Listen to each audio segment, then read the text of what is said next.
নাম যদি এভাবে বলি আওয়ামী লীগ দলটা নিষিদ্ধ হবে কি হবে না নিষিদ্ধ ক্লিয়ার করে রাখা দরকার, সেটা নির্ধারিত হবে আদালতে, আইসিটিতে। তারা মানবতা বিরোধী অপরাধে যুক্ত ছিল কি ছিল না সেই বিচারের পর নির্ধারিত হবে। রাজ্জাকিবের কাছে আসছে, কিন্তু তার আগে আমি তথ্য উপদেষ্টার বক্তব্য একটু উল্লেখ করতে চাই আলোচনা যাওয়ার আগে।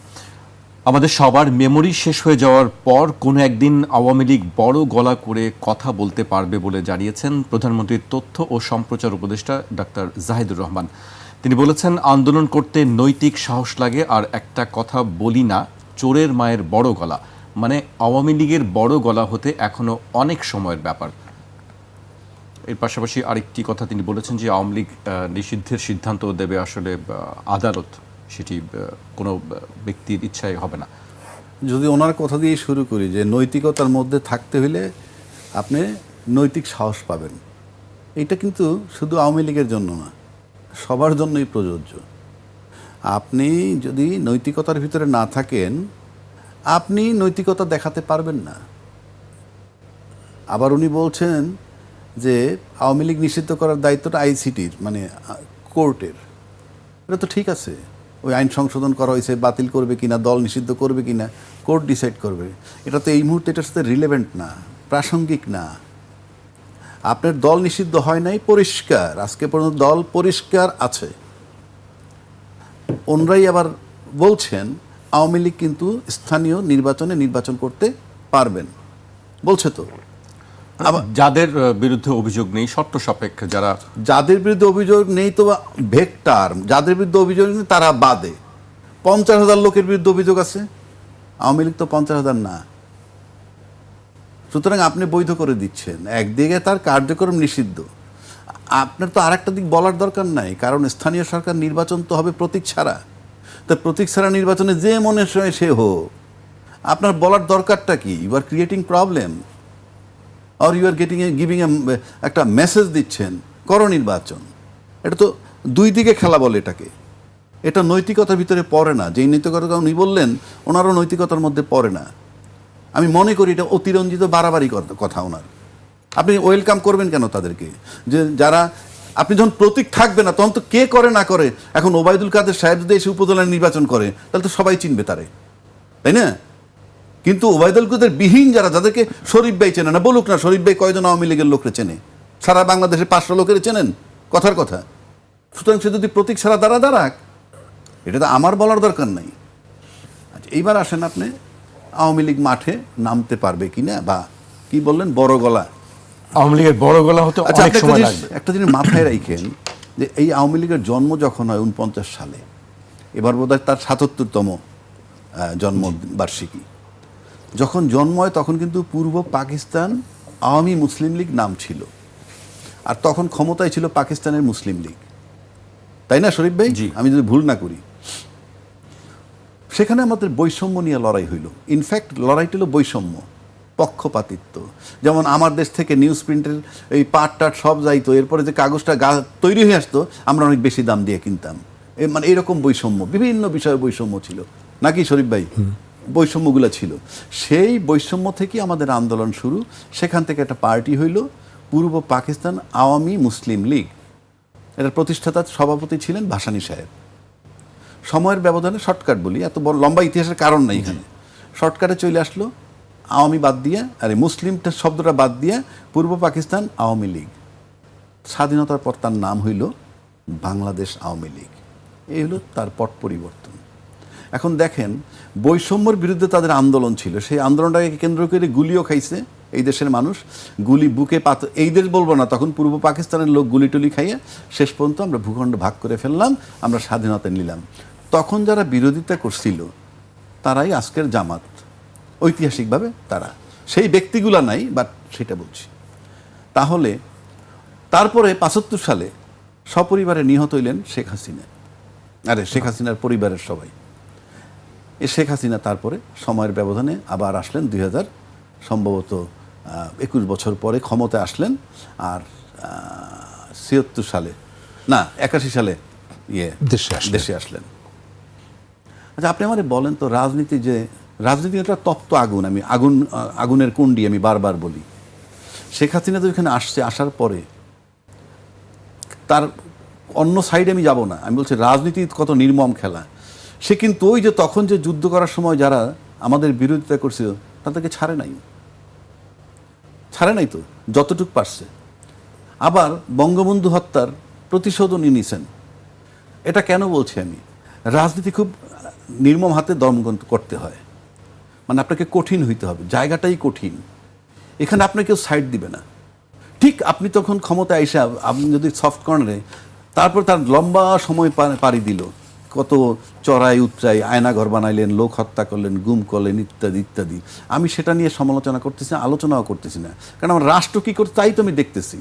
আমরা বললে লাভটা কি? কিন্তু প্রশ্ন হচ্ছে এটা করার পর একটা সময় এসে কিন্তু আমরা একটা বার্তা পাইলাম, আজকে যারা ক্ষমতা তারা কি বললেন, আমরা প্রতিহিংসার রাজনীতি করব না। এই যে প্রতিহিংসার রাজনীতি করবেন না, it's a soft tone to Awami League. কারণ এই 16 বছরের কর্মকাণ্ড তো আওয়ামী লীগই ঘটাইছে। তা আপনি যখন বলবেন যে আমরা প্রতিহিংসার রাজনীতি করব না, ফাইন, আমি আমার প্রতিহিংসার রাজনীতি না করতে পারি, কিন্তু অন্য যারা ভিকটিম হয়েছে নানানজন তো নানান কারণে, আমরা তো মায়ের ডাকের ব্যাপারটাও তো জানি।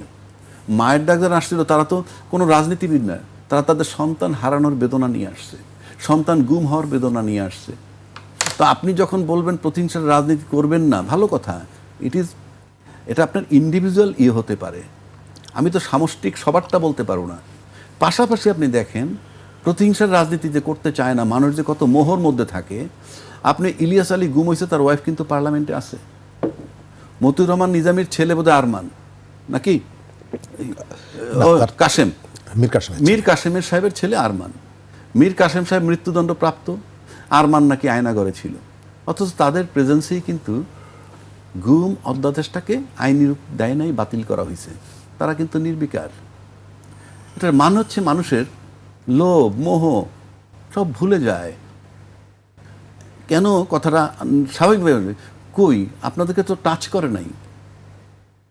এবং আপনি দেখেন একটা দল যখন ক্ষমতা থেকে চলে যায়, আমরা শরীফ ভাই আলোচনা করতেছি, আমরা আলোচনা করতেছি, একটা দল চলে যেতে পারে রাজনীতির থেকে, ক্ষমতা আজকে আপনি আছেন কালকে, কিন্তু তার এমন কোনো দল পাই না যার শুধু আদর্শ নিয়ে আমরা আলোচনা করতে পারি, যে ওই দলটার এই আদর্শ, শুধু আদর্শের উপরেই থাকবো এবং তার মতো দলের ক্ষমতা আসা উচিত। আমরা কিন্তু এইভাবে একটা দল খুঁজে পাচ্ছি না, মুখে যাই বলি না কেন।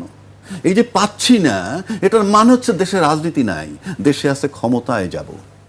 নাহলে রাজনীতি যদি থাকে আপনার আলোচনা থাকবে না কেন? রাজনীতি থাকলে আলোচনা থাকবে না কেন? এখনো তো শেরে বাংলার আলোচনা করি, এখনো মাওলানা ভাসানীর আলোচনা করি, এখনো বেগম রোকেয়ার আলোচনা করি, এখনো কবি নজরুল ইসলামের আলোচনা করি। তারা তো রাজনীতি করে গেছে। রাজনীতি মানে ক্ষমতায় যাওয়া না। আর যে রাজনীতি ক্ষমতায় যাওয়া, তাদের কোনো আদর্শ আলোচনার ইতিহাস থাকে না। এই যে বলতেছে আমরা প্রতিহিংসার রাজনীতি করব না, এটা কি, এটার জন্য কি আমাকে আওয়ামী লীগ এই ক্ষমতাসীন দলরে একবারও মহাপুরুষ ভাববে বলে আপনি মনে করেন? আচ্ছা, যদি তাদেরকে মহাপুরুষ ভাবে, প্রতিহিংসার রাজনীতি করব না, সেটাও তো তাকে আহ্বান করার সহায়ক। যেমন মহাপুরুষ, আমরা নামলে কিছু হবে না। কিংবা উল্টাটা যদি ভাবে যে এরা মহাপুরুষ হয়েছে কি, আমাদেরকে ভয় পায় নাকি, তাও তো মাঠে নামতে পারে। শরীফ ভাই যে একটা কথা বললো, এত আয়োজন কেন তাদেরকে নিয়ে? আপনি আমাকে বলেন, মাঠে নামছে, মাঠে আনসার নামছে, মাঠে পুলিশ নামছে, সেনা সদস্য আছে। আপনি আজকে 23শে জুন চট করে এদেরকে নামায় দেওয়ার মতো কি ঘটনা ঘটছে? আপনারা স্ট্যান্ড বাই থাকতে পারতেন, পুলিশ যদি ব্যর্থ হইতো দেখতেন। অথচ এর পাশাপাশি যদি বক্তব্য এইটা আসে, আওয়ামী লীগ নিষিদ্ধ করবে কোর্ট, তার মানে আওয়ামী লীগ নিষিদ্ধ হয় নাই, আবার স্থানীয় নির্বাচনে আপনি ইলেকশন করতে পারবেন প্রতীকবিহীন। আপনি কতগুলা বার্তা দেখেন না। 3 নম্বর আসেন, প্রতিহিংসার রাজনীতি করব না, সবই তো তাদের ফেভারে। এই সব কথাগুলোই তো তাদের পক্ষে যায়। আওয়ামী লীগ নিষিদ্ধ হয় নাই, কার্যক্রম নিষিদ্ধ, আবার সরকার পক্ষ বলছে আপনার স্থানীয় নির্বাচন করতে পারবেন প্রতীকবিহীন। হ্যাঁ, আনসার বিজিবি যাদেরকে নামাইলেন, এরা তো 16 বছর পুরানো। এই সরকার আসার পর বা ইউনূস সরকার আসার পর আর্মি, আনসার, কোথাও কি কিছু রিক্রুটমেন্ট হয়েছে? আমি কথার কথা বলছি, তো সেই পুরনোই তো। এখন যদি 2 দল মারামারি করে, কথার কথা বলছি, 2 দল যদি মারামারি করে, ওরা যাবে কোথায়? এই বিজিবি আনসার এটা তো সেই আওয়ামী লীগের। আবার তাদের জন্য নির্বাচন নিষিদ্ধ না, স্থানীয় নির্বাচন সামনে আসেই তো স্থানীয় নির্বাচন। নির্বাচন যদি নিষিদ্ধ না হয় আমি প্রচার করব না কেন? নির্বাচন মানেই তো প্রচারণা। আপনি তো আমাকে নির্বাচন, আমি তো নৌকার স্লোগান নিয়ে নামবো না, আমি দলবাইন্দা নামবো নির্বাচনে, অমুকরে ভোট দিন। বিষয়গুলো কি? এটা কি ভীতু তারা না মহাপুরুষ হইতেছেন? আপনি মহাপুরুষ হন আর ভীতু হন, দুইটা সুবিধাই আওয়ামী লীগ পাবে, খুব পরিষ্কার। এইবার আসেন, দুইটাই বলছেন যে ভীতু হলেও সুবিধা পাবে, মহাপুরুষ হলে আমার কিছু বলবে না। আমি যদি বলতেছি না আমি প্রতিহিংসার রাজনীতি করব না, আমরা এটা চাই না, তাহলে প্রতিহিংসার রাজনীতি না কেন? আপনি 16 বছর সমস্ত কর্মকাণ্ড প্রতিটারই তো আইনি বিচার হয়, প্রতিটার তো আইনি বিচার হয়। আপনি একটা দেশের বিডিআর হত্যা হয়েছে 57 জন আভ্যন্তরীণভাবে, এই দেশটার সার্বভৌমত্ব তো নাই, মানে ইন্টারনাল সার্বভৌমত্ব নাই। আবার যদি ধরেন এক্সটার্নাল রোহিঙ্গা ঢুকছে 10 লাখ, তাহলে আপনি যদি আর্মির রোলটা আনেন, দেশের ইন্টারনাল সার্বভৌমত্ব এক্সটার্নাল সার্বভৌমত্ব যদি ধরেন, তাহলে এটার দায়িত্ব কার? Army, finally army. আচ্ছা, তাহলে 57টা অফিসার মারা গেল, আমরা আমাদের প্রোটেকশনে ব্যর্থ। আমাদের কাছে কি সিগন্যাল ছিল না? আমার তো জানতে হবে, বুঝতে হবে আমি ব্যর্থ। আবার সমস্ত জিওসি, জেনারেল অফিসার কমান্ডিং বলা হয় ক্যান্টনমেন্টে, যার যার এরিয়াকে বলা হয় ওটা তার এরিয়া, জিওসি, এরিয়া কমান্ডার। তো সমস্ত জিওসির প্রত্যেকের আলাদা আলাদা ম্যাপটা যদি একত্র করেন, তাহলে সেটা হবে বাংলাদেশ। তাহলে রোহিঙ্গা যখন ঢুকতে ছিল ওটাও কোনো জিওসির ম্যাপের মধ্যে আছে। তাহলে আমরা করলাম কি? পাশাপাশি আপনি এখন লেটেস্ট ইন্টারনাল আসেন, লেটেস্ট ইন্টারনাল আসলে আমরা বহু বিষয় তদন্ত করি। যেমন ধরেন সম্প্রতি কথা আসছে যে মায়ের ডাকের কথা বললাম। আচ্ছা, এই যে একটা সম্প্রতি হয়েছে যে বাংলাদেশে একটা হিন্দু প্রদেশ বানানো হবে, প্রয়োজনে সব হিন্দু একত্রিত হবে।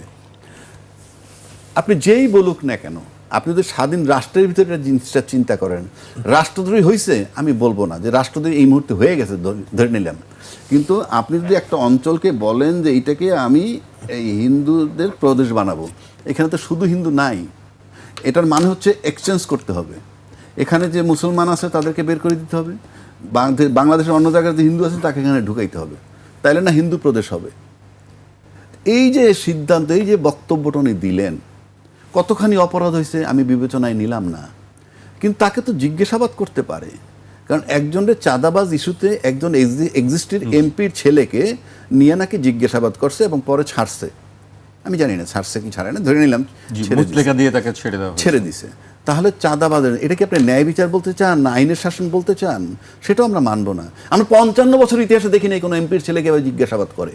তো চট করে যদি এটা আপনি প্রমাণ করতে চাই আমরা যে আইনের প্রতি আমরা খুব গুরুত্ব দিচ্ছি তাই এমপির ছেলেকেও ছাড়ি নাই, তাহলে তাকেও তো জিজ্ঞাসাবাদ করতে হবে। সে বলছে আমাদের কাছে টাকা পয়সা লাগলে আমরা সেটা বিদেশ থেকে পাবো, দিবে বলছে, আশ্বস্ত হয়েছেন, তাহলে জিজ্ঞাসাবাদ তো করা দরকার। আপনাকে টাকা দিবে কে, আপনি চিন্তা করতেছেন কেন, আপনি চিন্তা করার অথরিটি কিনা, ইত্যাদি ইত্যাদি। এটাকে যদি বলি, এটাকে মনে করেন যদি কেউ আমরা 5 জনে গিয়ে তারা জিজ্ঞাসাবাদ করি তাইলে জঙ্গিবাদের উত্থানও বলতে পারে।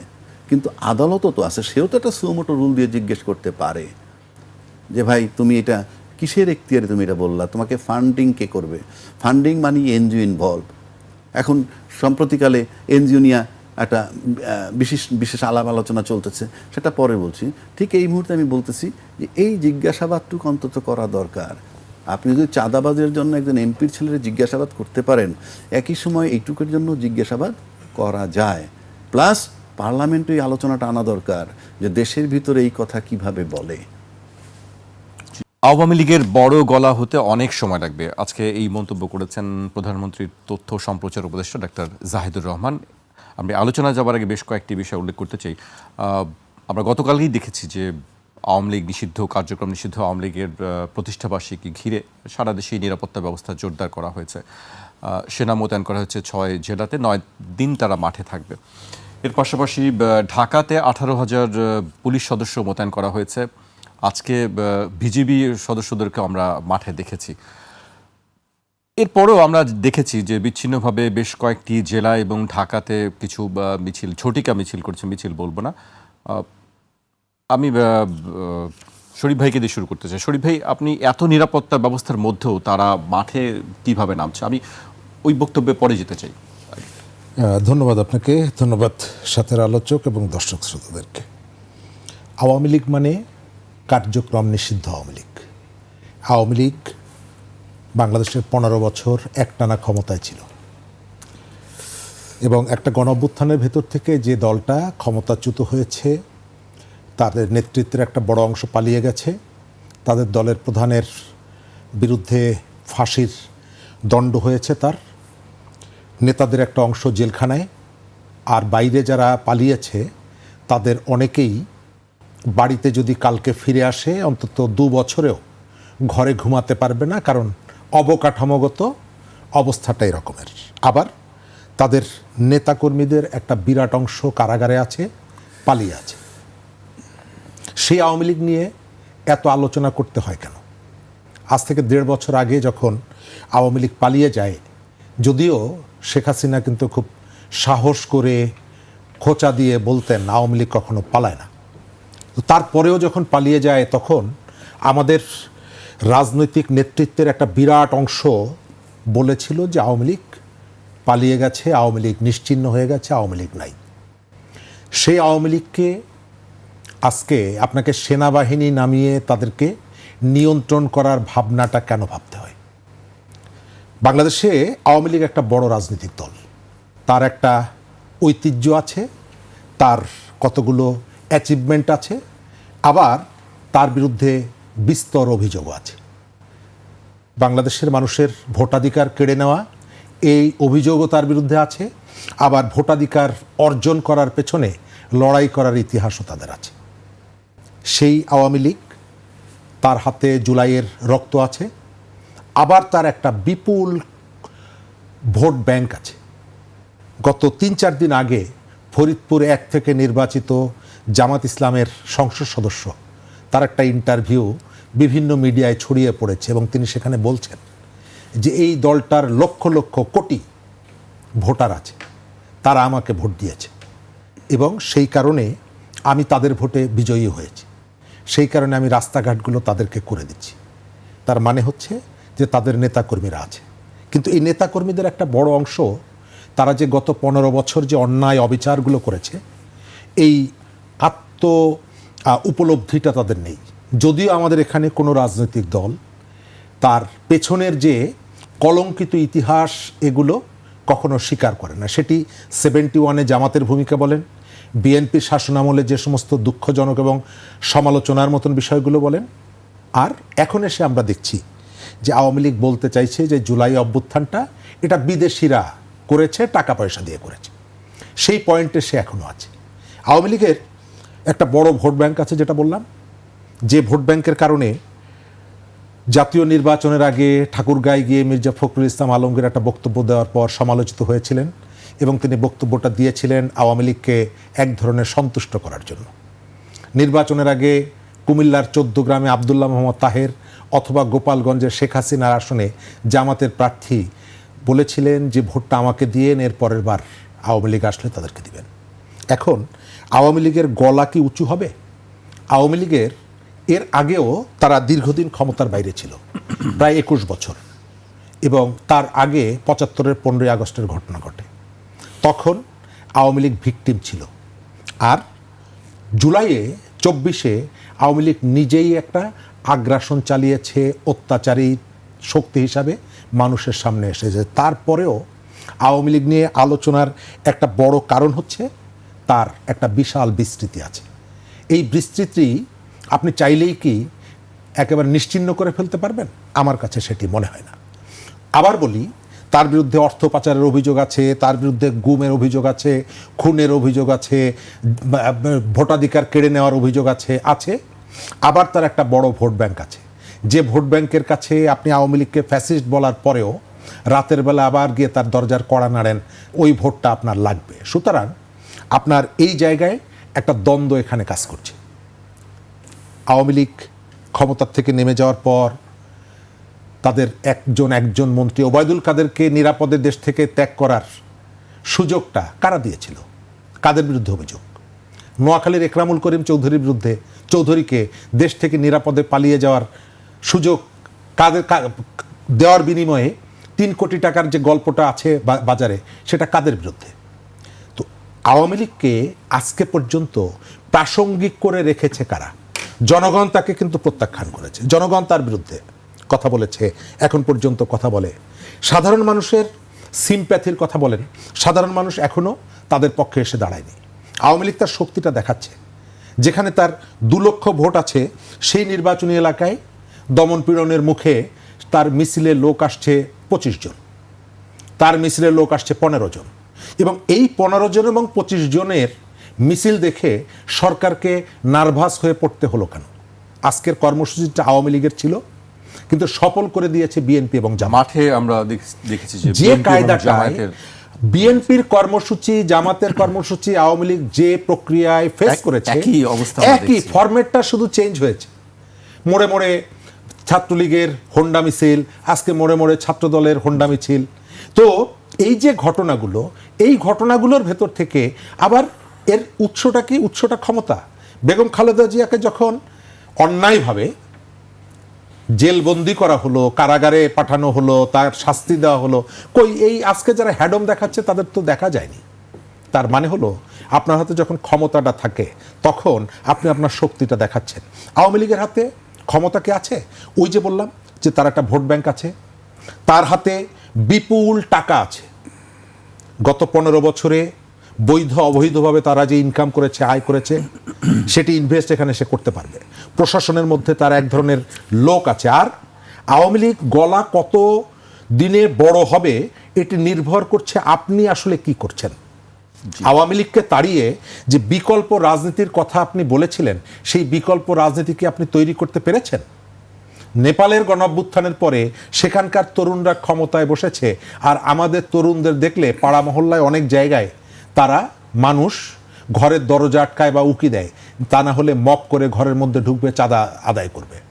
তো এই যে স্পেসটা তৈরি করার দায়টা তো আমি মনে করি যে জুলাইয়ের পক্ষের যারা তাদের। শরীফ ভাই, আপনার কাছে আমি আবারও আসবো।